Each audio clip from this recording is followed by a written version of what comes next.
Hello everyone. नमस्कार दोस्तों। Welcome to true IAS and PCS. Continue करते हैं दोस्तों अपनी एथिक्स, इंटेग्रिटी एंड एप्टीट्यूड की डिस्कशन को। आज के लेक्चर में हम पढ़ने वाले हैं एथिक्स एंड ह्यूमन इंटरफेस के टॉपिक के बारे में। उससे पहले लेकिन दिव्या, जैसा कि आप एक डाउट पूछ रहे हो विद रिस्पेक्ट टू जो जर्मनी के अंदर जो एक मूवी का हमने जिक्र करा था, जजमेंट एट न्यूरेमबर्ग, वहाँ पर जो जज का जो डायलेमा था, जज के उस डायलेमा के अंदर जो आपका डाउट है वो ये है कि जज के सामने जो डायलेमा आया था उसने उसको रिजॉल्व कैसे करा। क्योंकि सामने वाले जो जज थे, मतलब चीफ जज डैन हेवुड तो ट्राइब्यूनल के चीफ थे, इनके सामने जो अदर जजेस थे, जो 4 जजेस की हमने बात करी थी, वो ये आर्ग्यूमेंट दे रहे थे कि हम तो अपनी ड्यूटी निभा रहे थे, हमने क्या गलत करा। अगर हम अपनी ड्यूटी नहीं निभाते तो हिटलर हमें मार देता। लेकिन चीफ जज डैन हेवुड ने इसको इस तरीके से रिजॉल्व करा कि गलत तो गलत है, आपने अपने एथिक्स क्यों खोए? हिटलर की डर की वजह से, या फिर हिटलर आपको मौत की सज़ा देता, इस डर की वजह से आपने अपने एथिक्स क्यों खोए? जैसा कि हम हमेशा बात करते हैं कि एथिक्स एक यूनिवर्सल प्रिंसिपल होते हैं। यहाँ पर ना गलत को गलत ही माना जाता है, ठीक है। जैसे हम एक एग्जांपल डिस्कस करते हैं अक्सर, काफ़ी बार मैंने इस एग्जांपल को यूज़ करा है जब से एथिक्स की क्लास हमारी स्टार्ट हो गई है, कि एक लड़के ने चोरी करी केमिस्ट की शॉप पर जाकर दवाइयों की, क्योंकि उसके पास पैसे नहीं थे और उसकी माँ मरने वाली थी।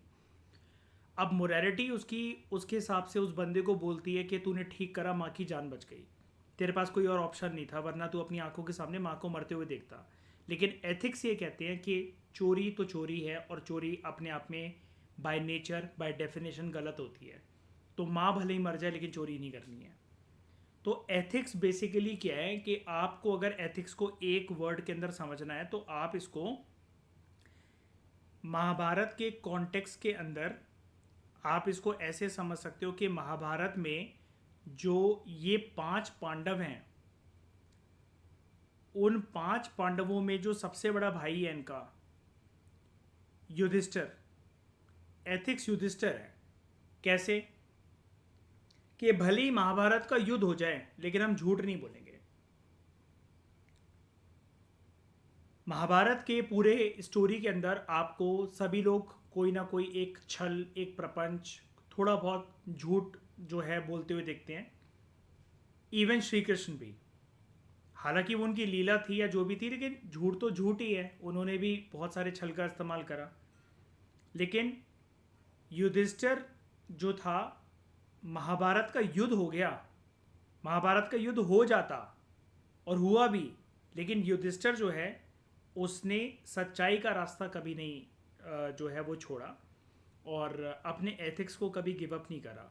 और इसी रीज़न की वजह से अगर मैं आपको डीप डिग इन एक फैक्ट बताऊं महाभारत के बारे में, जिसको टीवी सीरियल्स के जो महाभारत आती हैं उधर नहीं लिखा जाता है, और महाभारत की जो बहुत अलग अलग प्रकार के जो ग्रंथ हैं, जो किताबें हैं, हमने पढ़ा था उपेंद्र सिंह की क्लासेस के अंदर कि रामायण महाभारत के भी बहुत सारे वेरिएशंस होते हैं। तो एक वेरिएशन का जो टेक्स्ट है महाभारत का, वो हमें ये भी बताता है, सिर्फ इस रीज़न की वजह से कि युधिष्ठिर ने कभी सच्चाई अपनी नहीं छोड़ी, कभी झूठ का सहारा नहीं लिया, भले ही चाहे महाभारत का युद्ध से क्यों ना हो गया हो। जब महाभारत की रणभूमि की शुरुआत हो गई थी और जिस दिन लड़ाई होनी थी मेन, और पूरी लड़ाई के दौरान सबके रथ, इवन श्री कृष्ण जिस अर्जुन के रथ को लीड कर रहे थे, वो ज़मीन पर था, वो मिट्टी और ज़मीन से टकराता हुआ रथ था। सारे रथ क्योंकि ज़मीन पे ही चलते हैं। युधिष्ठिर का जो रथ था वो हवा में था, 1 इंच ऊपर था ज़मीन से, उसकी सच्चाई की वजह से, उसके एथिक्स की वजह से। अब हालांकि आप इसको एक माइथिकल फैक्ट कह सकते हो, पूरी महाभारत को माइथिकल स्टोरी, एक स्टोरी कह सकते हो, लेकिन एक महाभारत की संरचना जो करी गई है वो हमें ये भी बताती है कि युधिष्ठिर के एथिक्स और ऑनेस्टी, उसकी इंटेग्रिटी, उसकी एथिकल वैल्यूज़, उसकी मोरालिटी की वजह से श्री कृष्ण ने ब्लेसिंग दी थी युधिष्ठिर को कि उसका पूरे महाभारत के अंदर ये ना वो भीष्म पितामह का रथ था। अब श्री कृष्ण से बड़ा कैरेक्टर तो कोई हो ही नहीं सकता महाभारत के अंदर, वो तो खुद भगवान है जो कि अर्जुन के सारथी बने हुए हैं रथ के। उनका रथ भी ज़मीन को टच कर रहा था, श्री कृष्ण का अर्जुन वाला रथ। लेकिन युधिष्ठिर का रथ इकलौता ऐसा चैरियट था, इकलौता ऐसा रथ था जो कि हवा में था 1 इंच ऊपर ज़मीन से, और वो ये शो करता है कि युधिष्ठिर ने महाभारत का युद्ध भले ही करवा दिया द्रौपदी को दांव पर लगाकर जुए में, लेकिन सच्चाई को नहीं खोया। ठीक है, समझ गए? अगर एथिक्स को कभी भी समझना हो ना, तो आप इसको युधिष्ठिर की तरह समझ सकते हो कि सिचुएशंस बदलेंगी, परिस्थितियां बदलेंगी दिव्या, लेकिन एथिक्स हमेशा वैसे ही रहते हैं। वो situation to situation, person to person change नहीं होते हैं, लाइक मॉरल वैल्यूज। क्लियर है दिव्या? ठीक है, अब हम बात करते हैं दोस्तों एथिक्स एंड ह्यूमन इंटरफेस के बारे में। ये जो टर्म है मैं आपको पहले भी क्लियर कर चुका हूं, और इसलिए आपको इस लेक्चर में काफ़ी ज़्यादा फ़ायदा मिलने वाला है। बिकॉज एथिक्स क्या है वो तो मैंने आपको समझा दिया था, और मैंने काफ़ी ज़्यादा देर लगाकर इनिशियली जब इस टेक्स्ट को पढ़ाने से पहले, जब मैं इंट्रोडक्शन समझा रहा था आपको कि हमारे पेपर का नाम है एथिक्स, इंटेग्रिटी एंड एप्टीट्यूड, तीनों टर्म्स को मैंने डिकोड करवाया था आपको बहुत डिटेल तरीके से, एज वेल एज जो हमारे GS paper 4 ethics, integrity and aptitude का सिलेबस का टॉपिक नंबर 1 है, जिसका नाम है एथिक्स एंड ह्यूमन इंटरफेस, और हमारे ये डॉक्यूमेंट उसी के बारे में। तो मैंने आपको क्रिस्टल क्लियर शब्दों में बताया था कि एथिक्स क्या है, एथिक्स का रिलेशन कैसे है ह्यूमन इंटरफेस के साथ, और इसके अलावा मैंने आपको प्रॉपर तरीके से इंटरफेस का मतलब भी बताया था कि when you feel connected with someone, या कोई भी चीज़ जो किसी के रूबरू हो या उससे कनेक्टेड हो, वो इंटरफेस होता है। तो एथिक्स इंसानों से किस प्रकार से कनेक्टेड है, ये हमारा टॉपिक 1 है सिलेबस का, और ये यहाँ पर डिस्कशन में हमारा अगला टॉपिक बनने जा रहा है। ठीक है, तो आपको ये तो चीज़ पता है कि इंटरफेस क्या चीज़ होती है, ह्यूमन इंटरफेस क्या चीज़ होती है, और एथिक्स कैसे रिलेटेड है इंसानों के साथ। तो एथिक्स और इंसानों का जब आपस में एक मिलन होता है, जब वो आपस में एक दूसरे से रूबरू होते हैं, फेस टू फेस होते हैं एक दूसरे के सामने, तब जाकर ये कॉन्सेप्ट बनता है एथिक्स एंड ह्यूमन इंटरफेस का। ये चीज़ अभी तक आप लोगों को बहुत अच्छी तरीके से क्लियर हो गई होगी। अगर हम अभी फ़िलहाल के लिए अगर सिर्फ इस टर्म की तरफ देखें, ह्यूमन इंटरफेस, तो यानी कि इंसान के पूरे जीवन काल के अंदर, जब से वो एक छोटा सा बच्चा होता है और जब तक अपनी एडल्टहुड और एज और ओल्ड एज के अंदर वो नहीं पहुंच जाता है एक इंसान, तब तक कौन कौन सी चीज़ें उसके जीवन काल में उससे टकराती हैं जो कि उसको एथिकल वैल्यूज सिखाकर जाती हैं। तो यहाँ पर ना आपको बहुत सारे टर्म्स मिलेंगे, पहले हम इसको पढ़ लेते हैं, और आपको उसका आंसर ऑलरेडी पता ही है। तो शुरुआत करते हैं पहले इस टॉपिक की, फिर जो मैं बोलना चाह रहा हूँ आपको ऑटोमेटिकली समझ में आ जाएगा। राइटर यहाँ पर हमसे शुरुआत में ये कह रहे हैं कि एथिक्स जो है वो ऑपरेट करते हैं हमारी ज़िंदगियों में, जो एथिकल प्रिंसिपल्स हैं, जो एथिकल वैल्यूज़ हैं, वो हमारी ज़िंदगी का हिस्सा होते हैं थ्रू ह्यूमन इंटरफेस। यानी कि एथिक्स कहीं ना कहीं इंसान की ज़िंदगी में कभी ना कभी उससे आके टकराते हैं। अब इंसानों ने उन एथिकल प्रिंसिपल्स को कितनी अच्छी तरीके से इम्बाइब करा हुआ है, निचोड़ कर अपने जीवन का पार्ट बनाया हुआ है, अब ये इंसान के ऊपर डिपेंड करता है।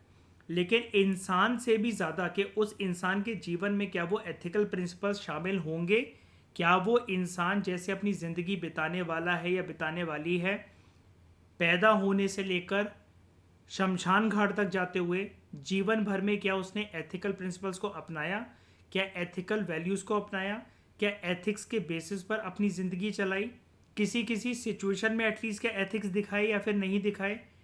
ये चीज़ें डिपेंड करती हैं हमारे सोशलाइजेशन एजेंट्स पर, राइट। ये चीज़ मैं आपको पहले ही क्लियर कर चुका हूँ कि एथिक्स को देने वाले, हमारी ज़िंदगी में शामिल करने वाले जो लोग होते हैं, जिनसे हम घिरे रहते हैं बचपन से लेकर जवानी से लेकर बुढ़ापे तक, वो होते हैं सोशलाइजेशन एजेंट्स। लेकिन एथिक्स हमारे जीवन का पार्ट अगर बनना होता है, एथिकल प्रिंसिपल्स के बेसिस पर अगर किसी इंसान को अपना ह्यूमन कंडक्ट करना होता है, तो वो चीज़ बचपन में ही, जब एक इंसान गीली मिट्टी का घड़ा होता है, तो वो सोशलाइजेशन एजेंट्स अपना कमाल दिखाना शुरू कर देते हैं। तो ये जो इंटरफेसेस हैं, यानी कि इंसान और एथिक्स के बीच में जो ये मिलन होता है, ठीक है, जब एथिक्स इंसान के जीवन का एक पार्ट बनते हैं, एक हिस्सा बनते हैं, और इस तरीके से कि इंसान के जीवन में समा जाते हैं कि इंसान का जो स्वभाव है, जो व्यवहार है, जो रवैया है, जीवन को चलाने का जो तरीका है वो एथिकल प्रिंसिपल्स पर या एथिकल प्रिंसिपल्स के बेसिस पर गाइड होगा। तो ये जो इंटरफेसेस हैं ये इंसानी ज़िंदगी का पार्ट बनते हैं, क्योंकि इंसान बड़े सारे इंस्टीट्यूशन से बचपन से लेकर जवानी तक, बुढ़ापे तक जुड़ा रहता है। लेकिन ज़्यादातर जो कमाल होता है इन सारे एथिकल प्रिंसिपल्स का कि वो इंसान की ज़िंदगी का पार्ट बन सके, वो मैंने आपको बताया वो तभी होता है जब एक इंसान ने अपना जीवन शुरू कर रखा होता है, पैदा होने से लेकर एक एडोलेसेंट के एज तक। ठीक है, क्योंकि उस टाइम पर हमें बहुत सारी एथिकल वैल्यूज़ को सिखाने वाले सोशलाइजेशन एजेंट्स मिलते हैं, ह्यूमन इंस्टीट्यूशंस का हम पार्ट होते हैं। सबसे पहले हमारा परिवार, जो कि हमें अच्छे बुरे की समझ सिखाता है, हमें तालीम देते हैं हमारे परिवार के लोग, हमारे माता पिता, हमारे दादा दादी, हमारे चाचा चाची, ताऊ जी, ताई जी, बुआ, कोई भी जो लोग हैं हमारी फैमिली में। अगर आप फैमिली को एक बहुत नैरो लेकर चलना चाह रहे हो तो आप सिर्फ ऐसा मान सकते हो कि आप और आपके मम्मी पापा। तो मम्मी पापा आपको जो भी शिक्षा देते हैं, जो भी चीज़ें सिखाते हैं, अगर सही बुरे का ज्ञान वो आपको दे रहे हैं तो कहीं ना कहीं वो आपके अंदर एक एथिकल वैल्यूज़ को इम्बाइब करने की कोशिश कर रहे हैं। उसके बाद नेक्स्ट पार्ट आता है हमारे जीवन में हमारे स्कूल का। और स्कूल के साथ साथ जब हम घर से बाहर निकलते हैं तो हमें मिलते हैं हमारे दोस्त यार। उसके बाद जो हम पढ़ते हैं सोशलाइजेशन एजेंट्स में 4 factors: parents, teachers, friends and other significant persons. तो जो हमारी कम्युनिटी, हमारा जो समाज है, जो मार्केट है, मार्केट की फोर्सेस हैं, और स्टेट यानी कि नेशन स्टेट, और इसमें आप सारी चीज़ों को शामिल कर सकते हो। लाइक आपका जो भी गली मोहल्ला है जहाँ पर भी आप रहते हो, जहाँ पर जिस प्रकार के लोग रह रहे हैं, जिस भी धर्म के लोग, भाषा बोलने वाले लोग, जो भी बगल में पड़ोस में आंटी अंकल रह रहे हैं, आपके गली मोहल्ले के अंदर जो दोस्त हैं, स्कूल के अंदर जो दोस्त यार हैं, आपके टीचर्स का जो रवैया है, ठीक है, ये सारी चीज़ें मिलकर, एज वेल एज यहाँ पर देखो स्टेट का जिक्र आ रखा है, यानी कि नेशन स्टेट भी काफ़ी हद तक ये डिटरमाइन करता है कि सिटीजन्स के अंदर टॉलरेंस की भावना होगी कि नहीं होगी। लाइक डेमोक्रेटिक सेटअप वाले जो नेशन स्टेट्स होते हैं, अगर आपकी कंट्री के अंदर सरकारी एक प्रकार से हेट्रेड फैलाने का काम कर रही है तो आप जानते हो कि एथिकल प्रिंसिपल्स जो हैं वो सिर्फ एक सपना बनकर रह जाएंगे, वो लोगों को कभी मिल नहीं सकते हैं। इसका एग्जाम्पल अगेन हम नाजी जर्मनी को दे सकते हैं। जब हिटलर का रिजीम चल रहा था तो उस जर्मनी को हम लोग, जो क्रिटिक्स हैं, जो थ्योरिस्ट हैं, वो नाजी जर्मनी कहकर बुलाते हैं, है ना, कि वहाँ पर एक हेट्रेड फैलाने का काम हिटलर ने करा कि नाजीज जो हैं वो चिढ़ते थे ज्यूज से और ज्यूज चिढ़ते थे नाजीज से, है ना। और उसी के तहत नाजीज ने बहुत ज़्यादा अत्याचार करा था हिटलर के डायरेक्शन पर ज्यूज के साथ, ठीक है। और फिर जो कुछ घटनाक्रम है, जैसे एथनिक क्लेंजिंग जैसे जो इवेंट्स थे, वो जर्मनी के अंदर विटनेस करे गए थे। तो नेशन स्टेट का भी एथिकल प्रिंसिपल्स पे चलना दोस्तों बहुत ज़रूरी होता है, क्योंकि अगर आपके देश के अंदर प्रधानमंत्री, राष्ट्रपति, सरकार को चलाने वाले जो लोग हैं, गवर्नेंस स्ट्रक्चर जो उनके दम पर चल रही है, जो संवैधानिक प्रिंसिपल्स हैं, संवैधानिक सिद्धांत हैं, अगर वो कॉन्स्टिट्यूशन वैल्यूज़ जो हैं वो एथिक्स के बेसिस पर अगर फ्रेम ना करी गई हो, तो जनता से आप एक्सपेक्ट नहीं कर सकते कि जनता जो है एक पर्टिकुलर देश के साथ जो एसोसिएटेड जनता है वो एथिकल प्रिंसिपल्स के बेसिस पर अपने आप को और अल्टीमेटली अपने देश को गवर्न कर सकेगी। तो ये सारे लोग होते हैं हमारे जीवन का पार्ट, जिसको हम शॉर्ट में एक वर्ड से वाइंड अप कर सकते हैं। तो यही मैं आपको कह रहा था कि ये चीज़ आपको पता होगी, ऑलरेडी मैंने आपको काफ़ी बार बताई है कि हमारे जीवन काल में जो सोशलाइजेशन एजेंट्स होते हैं, एक इंसान जिन 4 पहलुओं से जीवन भर घिरा रहता है, ठीक है, पेरेंट्स, टीचर्स, फ्रेंड्स और अदर सिग्निफिकेंट पर्सन्स, ये सारे मिलकर कहलाते हैं सोशलाइजेशन एजेंट्स। और आप यहाँ पर इनके लिए एक नया वर्ड भी सीख गए हो आज की क्लास में, डैट इज़ ह्यूमन इंस्टीट्यूशंस, ठीक है। लेकिन अगर आप इनको सोशलाइजेशन एजेंट्स बोल लो, चाहे ह्यूमन इंस्टीट्यूशंस लिख लो, तो आप बेफिक्र होकर कुछ भी लिख सकते हो, उसमें कोई घबराने वाली बात नहीं है, कोई भी टर्म आप यहाँ पर यूज़ कर सकते हो। तो ये सारे के सारे जो लोग हैं, जो सोशल इंस्टीट्यूशंस का हमारे पार्ट हैं, ये हमें कहीं ना कहीं एथिकल वैल्यूज़ हमारे जीवन काल में हमें देकर जाते हैं, स्पेशली बचपन का जो हमारा टाइम होता है वहाँ पर, ठीक है। तो टॉपिक है एथिक्स एंड ह्यूमन इंटरफेस। अब एथिक्स को सिखाने वाले कौन लोग हैं वो हमें पता लग गया। अब राइटर हमसे ये बोल रहा है कि अगर हम एक रिलेशनशिप को समझने की कोशिश करें कि हमारे सोच विचार कैसे डेवलप होते हैं, एंड अगेन आपके सामने आपका आंसर है कि हमारे सोच विचार को डेवलप करने के लिए अगेन ये सोशलाइजेशन एजेंट्स काम करेंगे। ये ह्यूमन इंस्टीट्यूशंस के जितने भी पिलर्स हैं, family, peer group, school, community, market, nation state, governance, government, constitution, constitution के अंदर जो दिए गए सिद्धांत हैं, जो वैल्यूज़ हैं, ये सारी चीज़ें जीवन भर में हमारी थिंकिंग को बचपन से लेकर बुढ़ापे तक डिटरमाइन करने का काम करती है। और हमारी थिंकिंग के साथ जो चीज़ें शामिल होती हैं वो हैं कुछ इंटरफेसेस, जो कि अगेन हमें सोशलाइजेशन एजेंट्स ही, वो सोशलाइजेशन एजेंट्स खुद एक इंटरफेस हैं और हम ह्यूमन हैं। आप अपने आप को अगर एक अलग एंटिटी मानकर देख रहे हो कि आप एक इंसान हो, बिल्कुल सेपरेट हो, अलग हो, बिल्कुल एक इंडिविजुअल एंटिटी हो, और आपको अपने जीवन काल में ये सारे ह्यूमन इंस्टीट्यूशंस, सोशलाइजेशन एजेंट्स मिले हैं। तो कहीं ना कहीं इन्हीं के थ्रू आपकी थिंकिंग डिटरमाइन होती है कि जब आप इन सोशलाइजेशन एजेंट्स, जिसको ह्यूमन इंस्टीट्यूशंस भी कहा जाता है, जब आप इनसे टकराते हो, इनसे टकराने के बाद आपके अंदर अगर एथिकल वैल्यूज आती हैं, या चलो एथिकल वैल्यूज नहीं भी आती हैं, लेकिन सोशलाइजेशन एजेंट से जब एक इंसान रूबरू होता है अपने जीवन काल के अंदर, तो उससे हमारी थिंकिंग एक उजागर होती है। वो अच्छी थिंकिंग हो सकती है, बुरी थिंकिंग हो सकती है, न्यूट्रल थिंकिंग हो सकती है, एग्रेसिव थिंकिंग हो सकती है, पीसफुल थिंकिंग हो सकती है, हारमोनियस थिंकिंग हो सकती है, आपके अंदर टॉलरेंस वाली वैल्यूज हो सकती है, या फिर आप इनटॉलरेंट हो सकते हो। तो इससे एक एसेंस निकल कर आता है, एक रस आप निचोड़ सकते हो उससे, कि जब इंसान टकराता है अपने जीवन काल में सोशलाइजेशन एजेंट्स के साथ, तो उससे एक आउटकम निकल कर आता है कि हमारे पास हमारे जीवन काल में एक इंसान के सामने कुछ ऐसे कोर प्रिंसिपल्स उसके बन जाते हैं, उसके जीवन को निर्धारित करने वाले, जो कि अल्टीमेटली उस इंसान के बिहेवियर को डिटरमाइन करते हैं। और वो बिहेवियर कैसे डिटरमाइन होता है, जो मैंने आपको बोला, या तो आप पीसफुल रहोगे, या एग्रेसिव रहोगे, हारमोनियस रहोगे, टॉलरेंस की वैल्यू आपके अंदर होगी, या इनटॉलरेंस की वैल्यू आपके अंदर होगी। अब यहाँ पर अभी तक आप इस पूरी डिस्कशन में एक इंसान को एक अलग लेकर चल रहे हो।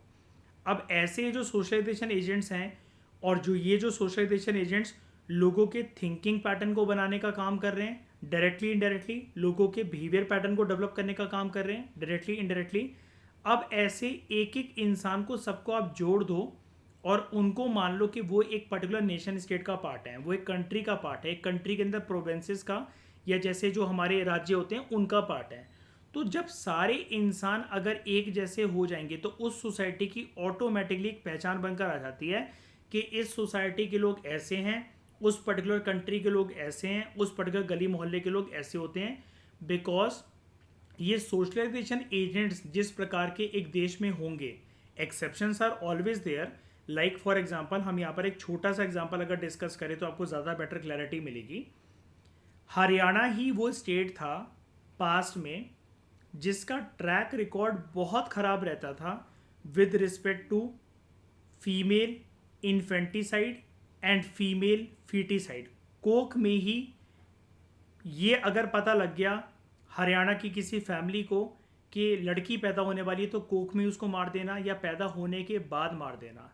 इस रियलिटी पर बड़े सारे टीवी सीरियल्स भी बने आगे चलकर, लाइक लाडो, आपने सुना होगा, है ना।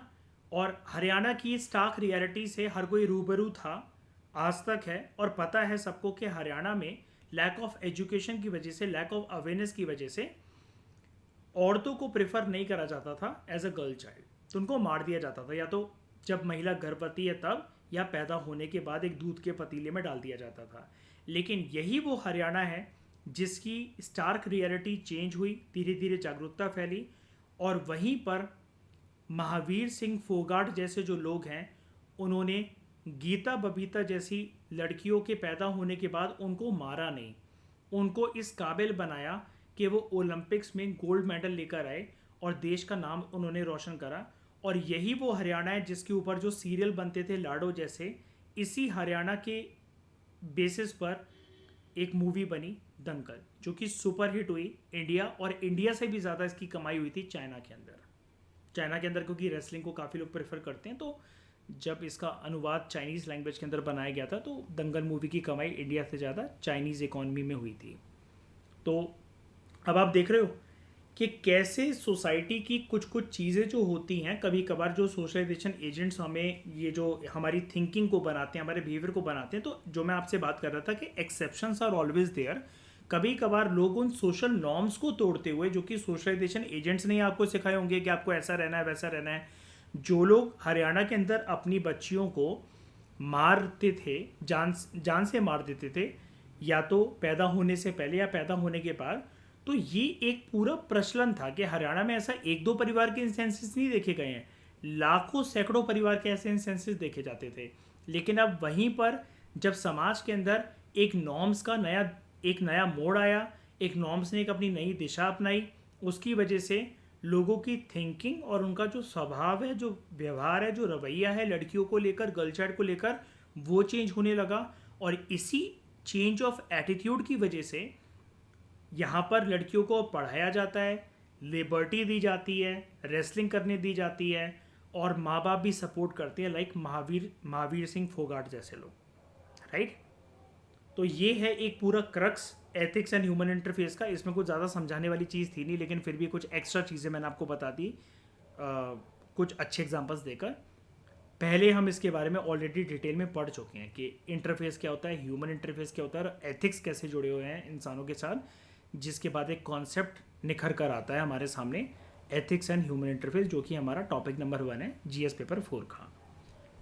अब दोस्तों हम बात करते हैं एसेंस ऑफ एथिक्स के बारे में, कि एथिक्स का बेसिकली जो पूरा का पूरा ये जो कॉन्सेप्ट है, इसकी इम्पोर्टेंस क्या है। तो हम जानते हैं अब एथिक्स की इम्पोर्टेंस को, ठीक है। वैसे तो आप काफ़ी ज़्यादा चीज़ें समझ ही गए हो एथिक्स के कॉन्सेप्ट के बारे में, लेकिन यहाँ पर बेसिकली मेरा फोकस इस लेक्चर के अंदर ये रहेगा कि ये जो वैल्यूज़, एथिकल वैल्यूज़ आपके सामने स्क्रीन पर जो आपको दिख रही हैं, इनमें से काफ़ी सारी वैल्यूज़ मैं आपको समझा चुका हूँ, लेकिन जो नई वैल्यूज़ जो आपके सामने आने वाली हैं, उसको हम एक बारी डिटेल में डिकोड करें, तो आपको ऑटोमेटिकली एथिक्स की जो एसेंस है, जो उसकी इम्पोर्टेंस है, जो उसका रस है, आप उसको और अच्छी तरीके से अपने आंसर राइटिंग के अंदर ताकि निचोड़ कर लिख सको। तो एथिक्स की जो इम्पोर्टेंस है, एथिक्स की जो एसेंस है, वो इस चीज़ में लाया करती है कि ऐसा माना जाता है, अगर हमें समाज के अंदर शांति व्यवस्था लेकर आनी है, एक हारमोनियस रिलेशनशिप सभी सेक्शन ऑफ द सोसाइटी के बीच में मेंटेन करके रखने हैं, और समाज के अंदर अगर स्थिरता हो, तो एक्सपर्ट्स का ये कहना है, जो कि एथिक्स की स्टडी करते हैं, मोरालिटी की स्टडी करते हैं, और उसको अप्लाई करने की बात करते हैं समाज की स्थिरता के अंदर, एक शांति व्यवस्था समाज को बनाने के लिए, जहाँ पर शांति व्यवस्था हो, शांतिपूर्वक सभी लोग रह रहे हों, मिलजुल कर प्यार से लोग रह रहे हों। तो एथिक्स की इम्पोर्टेंस को जो कुछ एक्सपर्ट्स हैं उनका ये मानना है कि उन्होंने इस प्रकार से देखा एथिक्स की इम्पोर्टेंस को, कि एथिक्स एक एसेंशियल प्रिंसिपल है, एथिकल प्रिंसिपल्स इम्पॉर्टेंट हैं, ठीक है। अगर हम कुछ कॉमन एथिकल प्रिंसिपल्स को समाज के अंदर अप्लाई कर सकें, ठीक है, तो ये एक ऐसी रिक्वायरमेंट बन जाती है जिसकी वजह से हम कुछ चीज़ें समाज के अंदर इंश्योर कर सकते हैं, जहाँ पर सभी लोग शांतिपूर्वक रहें, प्यार से मिलजुल कर रहें, और समाज के अंदर जब सभी लोग शांतिपूर्वक और प्यार से मिलजुल कर रह रहे हैं, तो ऐसे समाज के अंदर स्टेबिलिटी, एक स्मूथ फ्लो जो होगा सोसाइटी के चलने का, वो ऑटोमेटिक तरीके से इंश्योर हो जाएगा। तो ये है एथिक्स की एसेंस, एथिक्स की इंपॉर्टेंस एक लाइन के अंदर, कि एथिकल प्रिंसिपल्स समाज के अंदर पीस को, हार्मनी को और स्टेबिलिटी के स्थिरता के एक प्रकार से सिद्धांत को लाने का काम करते हैं समाज के अंदर एथिकल प्रिंसिपल्स, एथिकल गाइडलाइंस। तो समाज के जो कलेक्टिव गोल्स जो 3 माने गए हैं, पीस, हार्मनी एंड स्टेबिलिटी, इसको अचीव करवाने में मदद करते हैं एथिकल प्रिंसिपल्स। और यहाँ पर एक्सपर्ट्स का ये कहना है कि सभी एथिकल प्रिंसिपल्स नहीं, सिर्फ जो कॉमन एथिकल प्रिंसिपल्स हों, जिसको सोसाइटी में अप्लाई करके सोसाइटी में स्थिरता, शांति व्यवस्था, प्यार से सब लोगों का रहना, सिर्फ इतना इंश्योर हो सके, उतने minimum, bare minimum ethical principles का होना ज़रूरी है। अब देखो क्या होता है, हम एक तरीके से सिर्फ घर में नहीं रहते हैं। अगर घर में रहते होते, या घर वाली जो हमारी ज़िंदगी होती है, हम उसको कहते हैं अपनी प्राइवेट लाइफ, राइट? इस चीज़ में तो कोई डिस्प्यूट होगा ही नहीं किसी को। लेकिन हर एक इंसान एक उम्र के बाद बाहर ज़रूर निकलता है। तो आप जो होते हो अभी तक जो प्राइवेट लाइफ वाली ज़िंदगी बिता रहे होते हो, उसको आपको बैलेंस करना पड़ता है अपनी पब्लिक लाइफ के साथ। अब प्राइवेट लाइफ के अंदर एथिकल होना कितना इंपॉर्टेंट है ये तो हम समझ ही गए हैं, through values of honesty, through values of integrity, जहाँ पर ऑनेस्टी हमें ये कहता है कि शब्दों में आपकी सच्चाई दिखनी चाहिए। इंटेग्रिटी का सिद्धांत हमें ये बताता था कि आपके शब्दों के अलावा आपके एक्शंस में भी वो सच्चाई दिखनी चाहिए। फिर चाहे आप अपनी प्राइवेट लाइफ के अंदर उस सच्चाई के सिद्धांत को फॉलो कर रहे हो या पब्लिक लाइफ के अंदर, समाज के अंदर जाकर जब आप अपनी एक इमेज बनाने की कोशिश कर रहे हो कि आप सच्चे हो और आप एक अच्छे इंसान हो। अब ज़रूरी ये हो जाता है कि प्राइवेट लाइफ के अंदर आप जैसे हो, ठीक है, वैसे ही आप अपने इमेज को पोर्ट्रे करो पब्लिक लाइफ के अंदर। अब यहाँ पर एक थोड़ा सा पैराडॉक्सिकल सिचुएशन तब पैदा हो जाती है, इसको हम आगे चलकर समझेंगे। मैं अभी बहुत सारी चीज़ों में आपको कंफ्यूज नहीं करूँगा, लेकिन एक नॉर्मल सी चीज़ जिसके बारे में आप जानते हो, बहुत सारे लोग अपनी प्राइवेट लाइफ के अंदर थोड़े से डेविलिश और ईवलिश होते हैं। मतलब वो बुरे इंसान होते हैं, उनको तमीज़ नहीं होती अपनी बीवी से बात करने की, बच्चों से बात करने की, दारू पीकर पड़े हुए हैं। लेकिन उनकी पब्लिक लाइफ के अंदर जो छवि होती है ना, वो बहुत अच्छी होती है। मैं इसको रिवर्स करके या वाइसी वर्सा वर्ड इसलिए नहीं बोलना चाह रहा क्योंकि ऐसा तो कोई इंसान नहीं होता, या फिर मिलेगा तो फिर वो आप उसको पागल ही कहोगे कि वो घर के अंदर बहुत अच्छा है और बाहर जाकर वो बदतमीज़ है, उसकी छवि बेकार है। हमेशा इंसान उल्टा चलता है। पब्लिक लाइफ के अंदर समाज के सामने, समाज के लोगों के सामने इंसान अपनी छवि को, अपनी इमेज को अच्छी करने की कोशिश करता है। प्राइवेट लाइफ के अंदर इंसान हो सकता है मॉरली, एथिकली करप्ट हो, वो झूठा हो, मक्कार हो, उसको अपनी बीवी बच्चों को, घर परिवार के लोगों को, मम्मी पापा को इज्जत देना ना आता हो, लेकिन बाहर भाई उसने अपनी ऐसी इमेज बना रखी है कि लोग उसको कहते हैं तो भगवान श्री राम का अवतार है, इनसे ज़्यादा मर्यादा पुरुषोत्तम व्यक्ति कोई हो ही नहीं सकता। और प्राइवेट लाइफ के अंदर हो सकता है कि ऐसा व्यक्ति पब्लिक लाइफ के अंदर उसने ऐसी इमेज बना रखी हो कि ये औरतों की बहुत सम्मान करता है, ये व्यक्ति कितनी रिस्पेक्ट करता है, ठीक है, किसी से नज़रें भी नहीं मिलाता। और प्राइवेट लाइफ के अंदर पता चला कुछ महीनों के बाद उसका कोई एक एमएमएस आ जाए किसी एक एडल्ट वेबसाइट पर, या उसके साथ कोई एक रिकॉर्डिंग कर ले कि ये औरतों के साथ बदतमीज़ी करता है, उनका शोषण करता है, उनका बलात्कार कर रखा है इस इंसान के अंदर, तो तब जाकर आपकी फीलिंग्स को भी ना एक ठेस पहुंचती है, जिसके ऊपर कि अभी तक आप जिसको रेप्यूटेड फिगर देख रहे थे पब्लिक लाइफ के अंदर, वो प्राइवेट लाइफ के अंदर क्या ऐसा कर रहा था। अब इसके दो रियलिस्टिक एग्जाम्पल कौन कौन से हो सकते हैं? एक आप यहाँ पर एग्जाम दे सकते हो, दो एग्जाम्पल आप यहाँ पर दे सकते हो, दो हरामजादों के। पहले हरामजादे का नाम है राम रहीम और दूसरे हरामजादे का नाम है आसाराम बापू। है कि नहीं बताओ? पब्लिक लाइफ, पब्लिक छवि इनकी बहुत अच्छी थी कि नहीं थी? प्राइवेट लाइफ की जब चीज़ें रिवील हुई तो आप इनको क्या एथिकल, क्या धार्मिक इंसान या स्पिरिचुअली ओरिएंटेड इंसान अब मानोगे क्या? बताओ। अब उसमें होता क्या है ऐसी चीज़ों में, आप जब भी किसी से इम्प्रेस होते हो तो आप ना उसको एक कल्ट फिगर बना लेते हो अपने दिमाग के अंदर। हमेशा हम लोग अपनी लाइफ में बहुत सारे टीचरों से, किसी हीरो से, किसी पर्सनैलिटी से बहुत बार इंस्पायर्ड होते हैं। आपका कोई एक फेवरेट रील बनाने वाला कोई पर्सन होगा इंस्टाग्राम पे, आपको किसी की वीडियोस कुछ पसंद आती होंगी यूट्यूब पर, आपको किसी वेब सीरीज़ के अंदर कोई जो किरदार है वो बहुत इंप्रेसिव लगा होगा, आपको कोई भी एक समाज के अंदर जो कोई एक अच्छा कार्य करता हुआ दिखता है वो आपको इम्प्रेसिव लगता है। लेकिन जब ऐसी चीज़ें जब सामने आती हैं कि पर्सन जैसा पब्लिकली अपने आप को दिखा रहा था वो प्राइवेटली वैसा नहीं है, तो आपको कहीं ना कहीं एक ठेस पहुंचती है आपकी फीलिंग्स को। एंड तब आपके अंदर से सबसे बड़ी चीज़ जो खोने लग जाती है, जो डगमगाने लग जाती है, वो हो जाती है नेक्स्ट टाइम किसी और चीज़ पर या किसी और इंसान पर ट्रस्ट करना। जैसे कहते हैं ना हम लोग कि दूध का जला हुआ छाछ भी फूक फूक कर पीता है, ये सिद्धांत वही है एथिक्स के दायरे के अंदर। जैसे आपने किसी से बेइंतहा प्यार करा, ठीक है, बहुत सारे साल आप उसके साथ रहे, लेकिन अल्टीमेटली अगर आपको धोखा मिला, इतने सारे साल इन्वेस्ट करने के बावजूद भी उसके बाद आप उस लेवल का ट्रस्ट किसी और व्यक्ति पे कर नहीं सकते, या फिर आप हर किसी को हो सकता है कि शक की निगाह से देखो, राइट? तो आप ऐसे रियलिस्टिक एग्जांपल यूज़ कर सकते हो अपने आंसर्स के अंदर।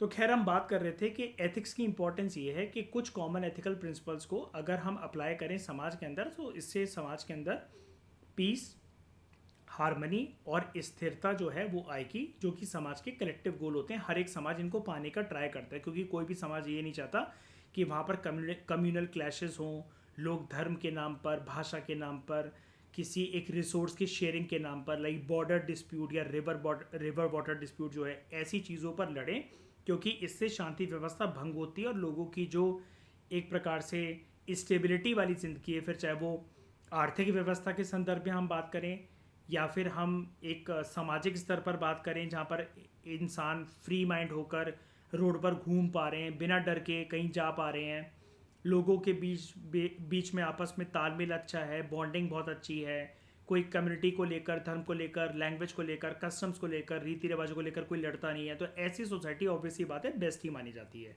अभी से नहीं, एंशियंट टाइम से, जब से नेशन स्टेट का, कंट्री का कॉन्सेप्ट भी नहीं हुआ करता था, जब से सिटी स्टेट का कॉन्सेप्ट चलता था एथेंस ग्रीस के अंदर, ये हमने PSIR में पढ़ा है। तो तब से ऐसी सोसाइटी को ही अच्छी माना जाता है जो कि 3 सिद्धांतों के ऊपर बेस्ड होती है, क्योंकि हर एक सोसाइटी के कलेक्टिव गोल्स वैसे तो बहुत सारे हो सकते हैं, लेकिन 3 मेजर माने जाते हैं कि उस सोसाइटी के अंदर पीस होना चाहिए, शांति व्यवस्था, सब लोग आपस में मिलजुल कर अच्छे तालमेल के साथ रहें, हारमोनी होनी चाहिए और स्थिरता होनी चाहिए, कोई उथल पुथल नहीं होनी चाहिए, दंगे फसाद वगैरह नहीं होने चाहिए, कोई सिविल वॉर जैसी चीज़ शुरू ना हो जाए।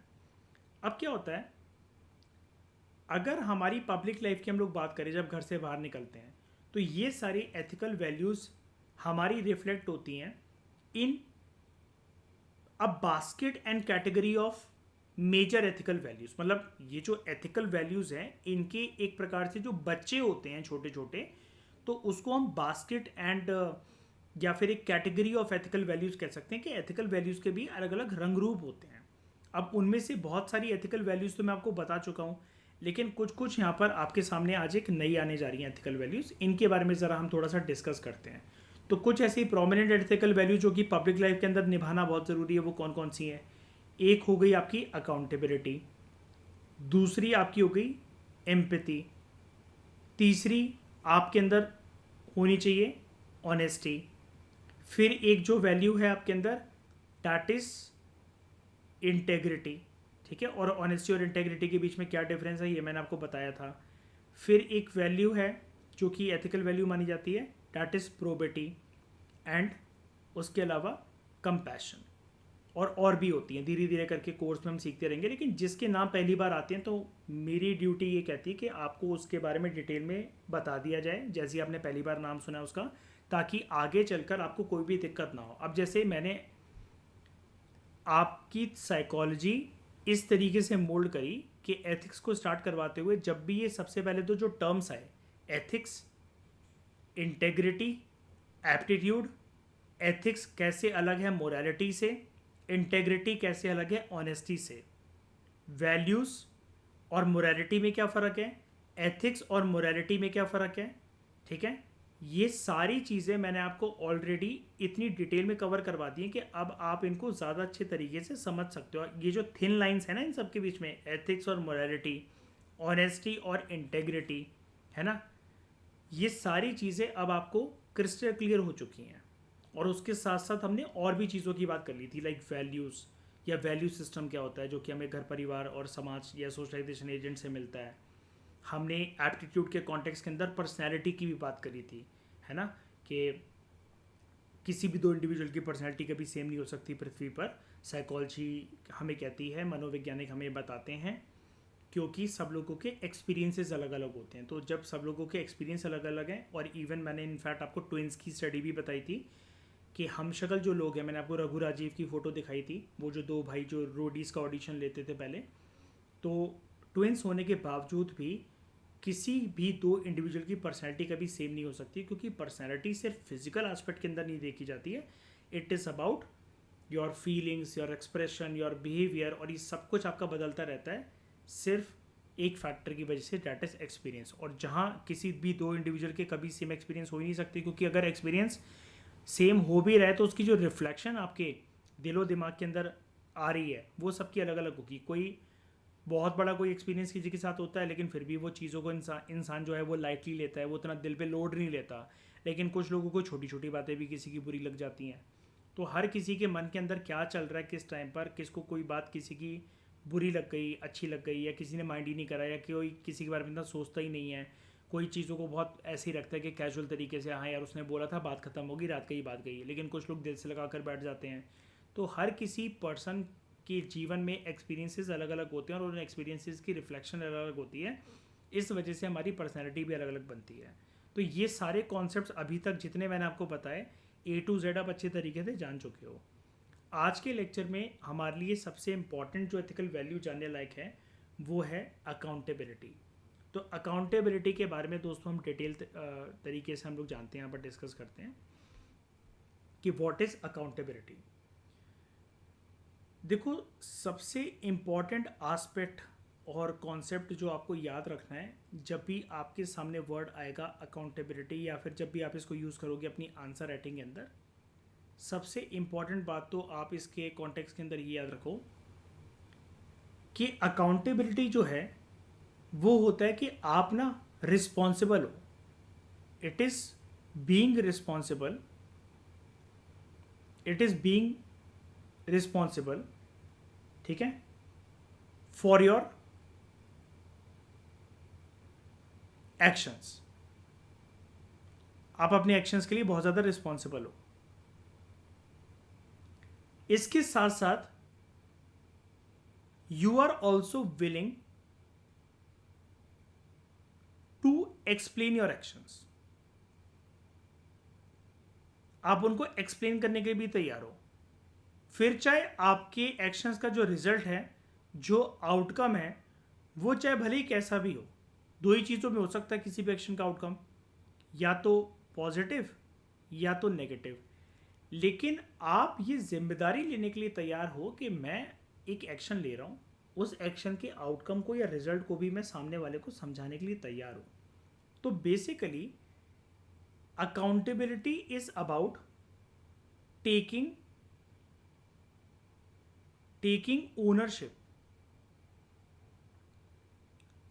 ओनरशिप ऑफ जो भी आप करते हो, वॉट यू डू। और उसके अलावा it is also about being answerable also. आपकी जवाबदेही यहां पर तय है, ठीक है, किसके लिए? For the results, for the results. अब ये जो रिजल्ट्स हैं ये दो तरीके के हो सकते हैं, जैसा कि मैंने अभी आपको बताया। चाहे रिजल्ट अच्छा हो या रिजल्ट बुरा हो, पॉजिटिव एस्पेक्ट हो किसी चीज़ का या नेगेटिव एस्पेक्ट हो। तो बेसिकली अकाउंटेबिलिटी के संदर्भ में आप ये कह सकते हो कि आप यहां पर अपने एक्शन का एक सामने वाले को, किसी भी सीनियर को, या जिसने भी आपसे एक आपकी अकाउंटेबिलिटी तय करी थी उस पर्टिकुलर सिचुएशन के अंदर, आप अपने एक्शन की बेसिस पर एक सेटिस्फैक्ट्री आंसर या सेटिस्फैक्ट्री रिस्पॉन्स देने की कोशिश कर रहे हो फॉर योर एक्शंस। तो यहाँ पर आपका सेटिस्फैक्ट्री रिस्पॉन्स जो है आपके एक्शंस के लिए और एक्शन से उत्पन्न होने वाले रिजल्ट और कॉन्सिक्वेंस के लिए भी। तो जब भी किसी एक इंडिविजुअल में अकाउंटेबिलिटी होती है तो ऐसा देखा जाता है कि ऐसा पर्सन जो कि अकाउंटेबल है ना, वो अकाउंटेबिलिटी को जो निभा रहा है, तो एक तो वो रिलायबल है, आप उसके ऊपर ना भरोसा कर सकते हो, और वो इंडिविजुअल एक ट्रस्टवर्दी इंडिविजुअल है, ठीक है। क्योंकि ऐसा पर्सन, लड़का हो चाहे लड़की हो, वो अपनी एक ऐसी छवि, एक ऐसी इमेज तैयार करते हैं कि वो ये दिखा रहे हैं कि हम रिलायबल हैं, हम ट्रस्टवर्दी हैं। मतलब ये ऑटोमेटिकली उनके अंदर से रिफ्लेक्ट होगा। आप जब ऐसे किसी इंडिविजुअल को देखोगे तो आपको लगेगा हाँ यार ये रिलायबल है, इसके ऊपर हम ट्रस्ट कर सकते हैं, ट्रस्टवर्दी इंडिविजुअल है। क्यों आप उसको ऐसा मान रहे हो? बिकॉज आपको ये समझ में आ जाता है कि एक तो ये सबसे बड़ी बात तो ये अपनी रिस्पॉन्सिबिलिटी को संभाल रहे हैं, ठीक है, रिस्पॉन्सिबिलिटी को संभाल रहे हैं किसके संदर्भ में, अपने रोल के लिए इनकी रिस्पॉन्सिबिलिटी है, और उसके साथ साथ उस एक्शन, उस रोल से होने वाले जो इम्पैक्ट हैं, जो आउटकम्स, जो रिजल्ट्स हैं, उसके लिए भी ये रिस्पॉन्सिबल है, ठीक है। अब यहाँ पर दोस्तों एक कीवर्ड आता है कि आप लोगों का डाउट ये हो सकता है कि सर अभी आप बोल रहे हो यहाँ पर रिस्पॉन्सिबिलिटी, और अक्सर जनरल स्टडीज़ के मटेरियल को पढ़ते हुए हमारे सामने यहाँ पर ये दो टर्म एक जैसे हमें दिखाई देते हैं, हमें लगता है कि एक जैसे हैं, रिस्पॉन्सिबिलिटी एंड अकाउंटेबिलिटी। तो रिस्पॉन्सिबिलिटी और अकाउंटेबिलिटी में एग्जैक्टली फ़र्क क्या होता है, तो चलो इस चीज़ को भी ज़रा हम समझते हैं, ठीक है। जो रिस्पॉन्सिबिलिटी है ना दोस्तों, रिस्पॉन्सिबिलिटी सिर्फ आपकी एक चीज़ के लिए होती है कि यहाँ पर आप ना, मतलब रिस्पॉन्सिबिलिटी को आप ऐसे डिफाइन कर सकते हो कि ये बेसिकली आपको एक स्पेसिफिक ड्यूटी दी गई थी, या फिर आपको एक स्पेसिफिक टास्क दिया गया था एक किसी भी इंडिविजुअल को। अब बस आपको टास्क दिया जा रहा है तो वो आपकी रिस्पॉन्सिबिलिटी है। लेकिन अकाउंटेबिलिटी के संदर्भ में ये याद रखना कि यहाँ पर आपकी जो ऑब्लिगेशन, यहाँ पर आपकी एक ऑब्लिगेशन है, यहाँ पर आपकी ऑब्लिगेशन है कि आपको सिर्फ वो टास्क या ड्यूटी को परफॉर्म नहीं करना है, उसको परफॉर्म करने के बाद अगर उसमें चाहे पॉजिटिव रिजल्ट आएगा चाहे नेगेटिव रिजल्ट आएगा, और नेगेटिव रिजल्ट आया तो आपको उसके लिए आपकी जवाबदेही भी तय है, आपको आंसरेबल भी रहना है, ठीक है, आंसरेबल फॉर द रिजल्ट्स, या फिर आपने जो भी एक्शन लिए जिसकी वजह से कोई भी एक टास्क खराब हो गया, उसका आउटकम बेसिकली नेगेटिव निकला, तो यू शुड हैव आंसर, आपको उससे भागना नहीं है। तो जिम्मेदारी सिर्फ एक रिस्पॉन्सिबिलिटी है, लेकिन उस जिम्मेदारी के साथ अगर आपकी जवाबदेही के कंपोनेंट को जोड़ दिया जाए, आपकी जिम्मेदारी में अगर जवाबदेही के एंगल को एज अ मिर्च मसाला मिलाकर निचोड़ दिया जाए, तो वो बन जाती है आपकी अकाउंटेबिलिटी। रिस्पॉन्सिबिलिटी के संदर्भ में रिस्पॉन्सिबिलिटी वर्ड का फोकस सिर्फ एक चीज़ के ऊपर होता है कि यहाँ पर आपको कोई भी वो एक्शंस लेने हैं या फिर आपको वो एक्टिविटीज़ परफॉर्म करनी है which are required to complete a task. सिर्फ आपका टास्क कंप्लीट हो जाए, एक पर्टिकुलर जो आपका टास्क है सिर्फ ये कंप्लीट हो जाए। जबकि अकाउंटेबिलिटी के अंदर आपको टास्क को ख़त्म करना या ना ख़त्म करना उसकी बात नहीं होती, यहाँ पर टास्क को तो करना ही है, वो एक्शंस और एक्टिविटीज़ आपको लेनी पड़ेंगे टू कंप्लीट अ टास्क, लेकिन यहाँ पर आपका पूरा फोकस होता है कि उससे, उस टास्क और उस एक्टिविटीज़ के बाद उससे उत्पन्न होकर जो भी आउटकम्स और जो भी एक्शंस निकलेंगे वो, प्लस उस एक्शंस के जो भी कॉन्सिक्वेंसेस होंगे, आउटकम्स होंगे, आपको उसको एक्सप्लेन करना पड़ेगा अगर आपसे पूछा जाए एक्सप्लेन करने के लिए। तो अब सबसे इंपॉर्टेंट और तीसरा डिफरेंस और लास्ट डिफरेंस यही है कि रिस्पॉन्सिबिलिटी में अगर हम बात करें डेलीगेशन की, डेलीगेशन का मतलब होता है कि क्या आप किसी और को ये चीज़ पास ऑन कर सकते हो, क्या कि ये चीज़ मुझसे नहीं हो रही है भाई तू कर ले, या फिर उसको करवा दियो। तो रिस्पॉन्सिबिलिटीज़ में yes you can delegate your responsibilities, आप बंदे हायर कर सकते हो, किसी और को मतलब रिस्पॉन्सिबल मान सकते हो किसी चीज़ के लिए। रिस्पॉन्सिबिलिटी में बेसिकली क्या होता है, डेलीगेशन की वजह से एक प्रॉब्लम ये आ जाती है कि यहाँ पर एक ब्लेम गेम स्टार्ट हो सकता है कि आपका सीनियर आपसे बोले कि हाँ भाई मैंने तुम्हें टास्क दिया था, रिस्पॉन्सिबिलिटी दी थी करने के लिए, क्या हुआ उसका, तो आप ये कह सकते हो कि सर मैंने तो उसको बोला था, वो बोलेगा उसने उसको बोला था, वो बोलेगा उसने उसको बोला था। तो यहाँ पर आप डेलीगेट तो कर देते हो अपने काम को, लेकिन उस डेलीगेशन की वजह से यहाँ पर एक अच्छा खासा ब्लेम गेम स्टार्ट हो सकता है कि हर कोई अपनी जिम्मेदारियों से मुकरते हुए एक दूसरे के सर के ऊपर, मतलब वो चीज़ उस सामने वाले के माथे के ऊपर मर देगा वो चीज़, ठीक है। लेकिन अकाउंटेबिलिटी के अंदर क्या आता है, अकाउंटेबिलिटी के अंदर एक चीज़ ये होती है कि अकाउंटेबिलिटी कैनॉट बी डेलीगेटेड। अब यहाँ पर एक चीज़ समझ जाना कि अकाउंटेबिलिटी के कॉन्टेक्स्ट के अंदर रिस्पॉन्सिबिलिटी तो है ही, रिस्पॉन्सिबिलिटी को आप डेलीगेट कर पा रहे हो, वो किसी और को दे पा रहे हो, लेकिन जब आपको आंसरेबल माना जाएगा, वो तो किसी एक ही पर्सन को माना जाएगा। अब आपने अपनी रिस्पॉन्स, आपको कोई टास्क दिया गया था, आपने वो चीज़ अपने जूनियर्स में बांट दी, किसी और को करने के लिए कह दिया, या आपके घर में शादी थी, आपके किसी बड़े ने आपको कुछ एक काम दिया, इंपॉर्टेंट काम करने को, कि तुम जाओ ज़रा ये बुकिंग करवाओ। आपने अपने छोटे भाई को बोल दिया, चाचा को बोल दिया, अब आप फ्री हो गए वो चीज़ बोलकर।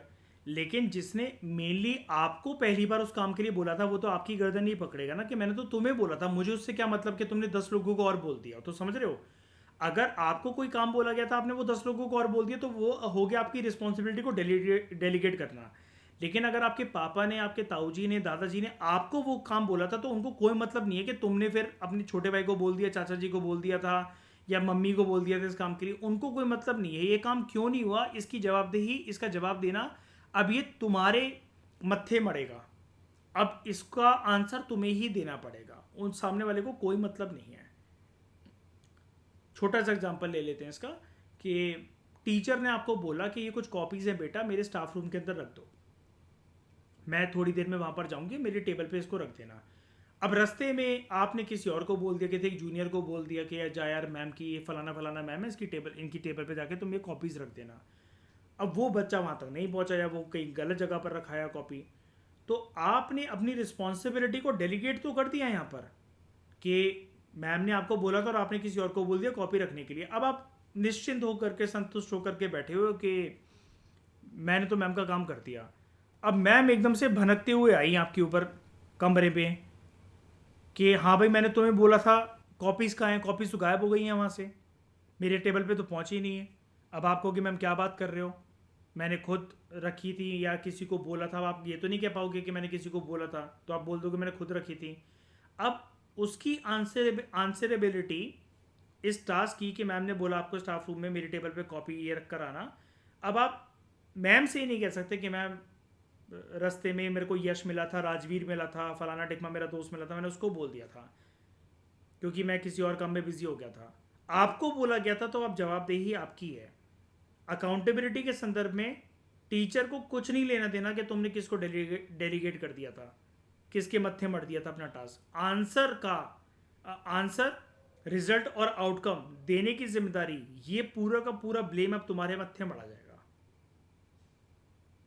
तो हमने ये चीज़ सीखी, हमें एक चीज़ तो यहाँ पे चलो एक क्लियर हो रही है बहुत अच्छी तरीके से, और वो चीज़ ये है कि अगर दोस्तों ये एक बड़ा सर्कल है जो कि है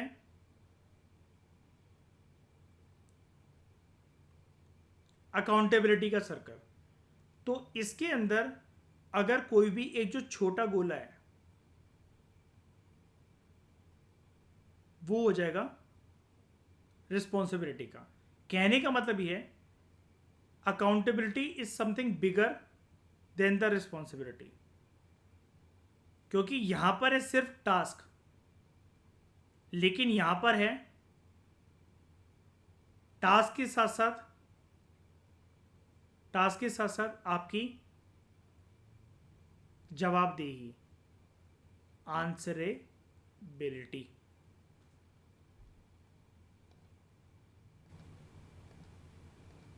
क्लियर हुआ? बताओ दोनों के बीच में कोई डिफरेंस?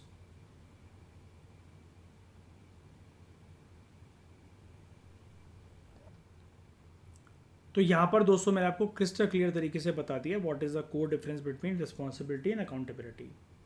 इसके अलावा अकाउंटेबिलिटी के कॉन्सेप्ट को हमेशा के लिए मैं आपके दिमाग में लॉक कर दूं, तो मैं आपको यहाँ पर आखिरी बात ये बताना चाहूँगा कि अकाउंटेबिलिटी के, आप क्योंकि आप अकाउंटेबिलिटी और रिस्पॉन्सिबिलिटी के बीच में कोर डिफरेंसेस को जान चुके हो, तो अकाउंटेबिलिटी के ना 4 मेजर कंपोनेंट्स होते हैं। There are 4 major components of the term, the concept of accountability. पहला आ जाता है इसके अंदर रिस्पॉन्सिबिलिटी। इसलिए मैंने जब अकाउंटेबिलिटी का कॉन्सेप्ट करवा रहा था तो एकदम से 4 कंपोनेंट्स के बारे में नहीं लिखा था, पहले रिस्पॉन्सिबिलिटी मैंने आपको समझा दिया, वो चीज़ आपको क्लियर हो गई है। और ये जो बड़ा सर्कल और छोटा सर्कल बनाकर जो मैंने आपको बात बताई है, तो ये ज़्यादा आपको बेटर पिक्चर दे सकती है इस चीज़ की। कि पहले तो इसके अंदर आ जाती है रिस्पॉन्सिबिलिटी, क्योंकि अकाउंटेबिलिटी को तो आप तभी निभाओगे ना, आपकी आंसरेबिलिटी, जवाबदेही किसी भी चीज़ के लिए जो होगी, तो यू विल बी आंसरेबल या your answerability will be fix for those things only, for those task only, कि पहले आपको वो टास्क तो दिया गया, आप पहले रिस्पॉन्सिबल तो होगे ना उस चीज़ के लिए। तो रिस्पॉन्सिबिलिटी के संदर्भ में हम ये कह सकते हैं कि it is about taking ownership of certain task and duties, certain task and duties. पहले तो आप टास्क और ड्यूटी को निभाओ, जवाबदेही तो आपकी बाद में तय होगी। दूसरा है कि जब आप उन टास्क और ड्यूटीज़ को निभा रहे हो, जब रिस्पॉन्सिबिलिटी का कंपोनेंट आई गया, तो दूसरा कंपोनेंट है अब आपकी तय होगी आंसरेबिलिटी, आपकी जवाबदेही, आपकी आंसरेबिलिटी। तो यहाँ पर जो है अपनी जवाबदेही को तय करते वक्त, या उसके लिए आपको बेसिकली क्या करना पड़ेगा, you should be prepared. Answerability का कॉन्सेप्ट ये कहता है कि it is about being prepared to explain your actions, to explain your actions to others.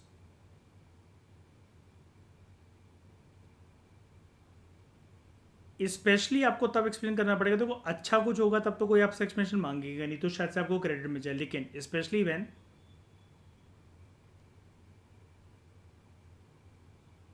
Something goes wrong, जब कुछ गलत जा रहा हो। उसके बाद तीसरा मेजर कंपोनेंट है अकाउंटेबिलिटी का, वो है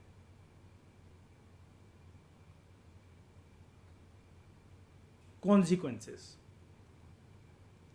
ठीक है, कॉन्सिक्वेंसेस में ये है कि जो भी रिजल्ट आया है सामने, आप उसको सीना चौड़ा करके सबसे पहले तो एक्सेप्ट करो। एक्सेप्टिंग दी आउटकम्स या फिर रिजल्ट्स ऑफ योर एक्शंस। अब चाहे वो पॉजिटिव आए हो या नेगेटिव आए हो। और लास्ट इसके अंदर ये है कि आपकी जवाबदेही तय हो गई, आप कॉन्सिक्वेंसेस से नहीं घबराए, आप आंसर देने के लिए तैयार हो, तो उसके बाद आपको मन छोटा नहीं करना है।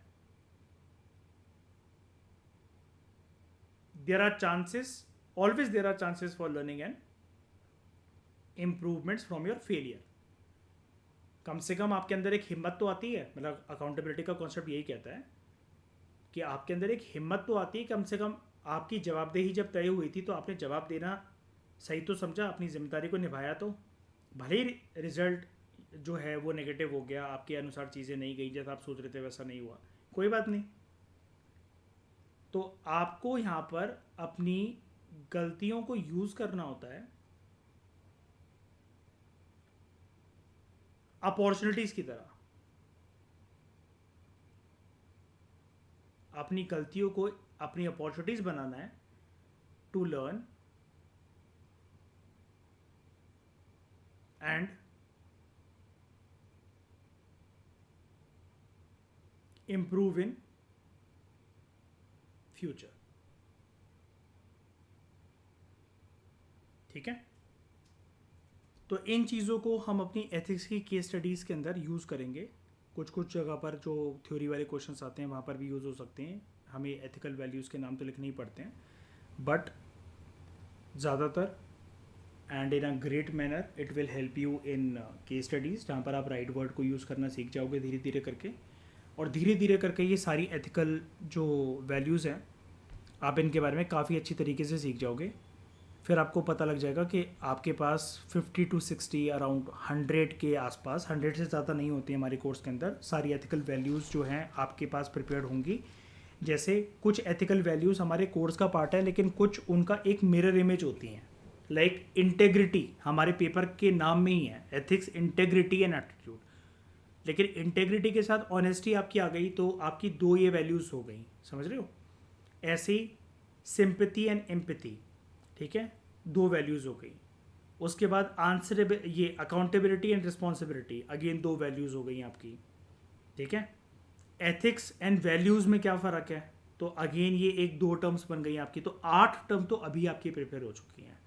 अगले लेक्चर के अंदर मैं आपको अकाउंटेबिलिटी हो गया, एम्पैथी और सिंपैथी के बीच में डिफरेंस समझाऊंगा, ऑनेस्टी और इंटेग्रिटी तो आप जानते ही हो, मैं आपको प्रॉपर्टी समझाऊंगा एंड प्रॉपर्टी और इंटेग्रिटी के बीच में लिंक समझाऊंगा, और फिर हम बात करेंगे कंपैशन। तो आपकी 10 से 12 वैल्यूज़ कवर हो जाएंगी टोटल, अभी तक जब से आपने एथिक्स का सब्जेक्ट स्टार्ट करा है, ठीक है। फिर हम इस टेक्स्ट को पढ़ लेंगे, बिकॉज एसेंस ऑफ एथिक्स के अंदर जानने वाली चीज़ें यही है। फ्लो में मैं इन टर्म्स को लेकर चला जाऊँ, एक लाइन के अंदर पढ़ देता, कहने को इस लेक्चर के अंदर अभी तक हमने ऑलमोस्ट 1 घंटा बिता लिया है, हमने कवर करा है कहने को यहाँ से लेकर यहाँ तक, ठीक है।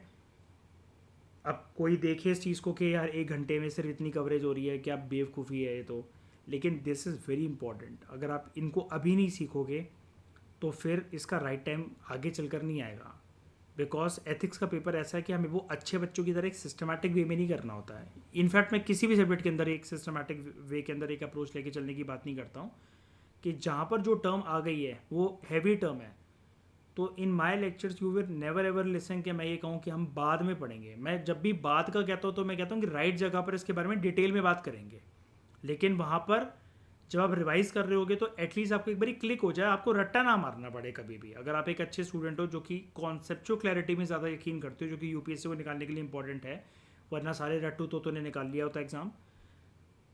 तो कॉन्सेप्चुअल क्लैरिटी के लिए मेरा ये मानना है कि जहाँ पर जो टर्म पहली बार आपके सामने जीवन में कभी आई है, आपके किसी बुक के अंदर, किसी नोट्स के अंदर, तो उसके बारे में आपको पता होना चाहिए, चाहे भले उसकी छोटी सी झलक क्यों ना पता हो, ठीक है। तो इस डिस्कशन में दोस्तों फिलहाल इतना ही। Thank you very much for discussion.